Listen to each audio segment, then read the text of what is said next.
Hi there guys, I wanted to do a very brief tutorial about setup and some technique. And today I want to talk about jumping and impact.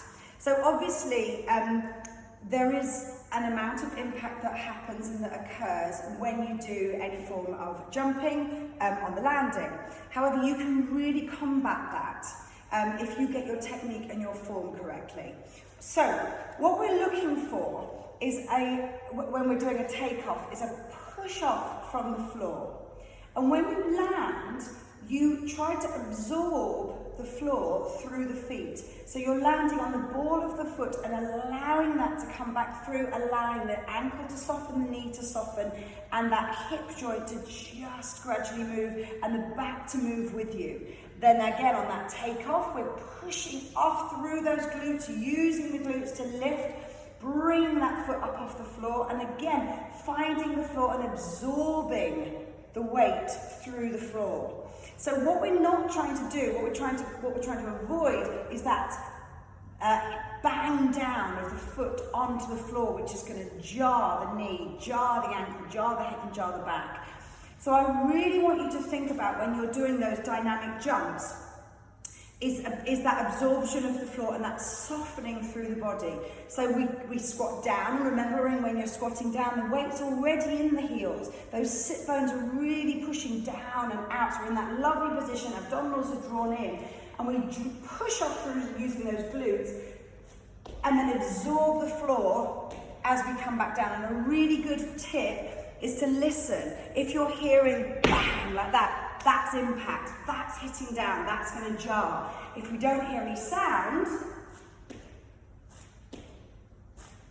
that's what we're looking for.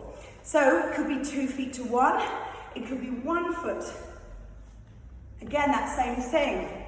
We're looking at that impact, that slow lift and that push back down, absorbing the floor through the feet, all right? So really working on that. And if you have injuries and issues and you know you can't do that impact stuff, start by just thinking about how you place the foot down without the jump being there. Absorbing the floor, lifting up, raising down, absorbing the floor. So really try to think about landings as well as your takeoffs. The other thing to say, similarly, is the wrists on the floor. So I've stolen this from a lady I saw this morning when I was sort of scrolling through and seeing what was going on in the world of social media. But a really good point that when we're all Zooming and we're doing our online workouts, often when we go to the floor, the cameras suddenly, we can't see any of you at home because you're going below the camera and we're not sure what's going on the mat. So I really need to make sure that the hands are firmly on this mat, all right? There shouldn't be any of this, fingertips with nothing going on here. These fingers can break, all right? So we need the hands firmly on the floor. Now, if they're on the floor, you may go, yeah, but my wrists hurt.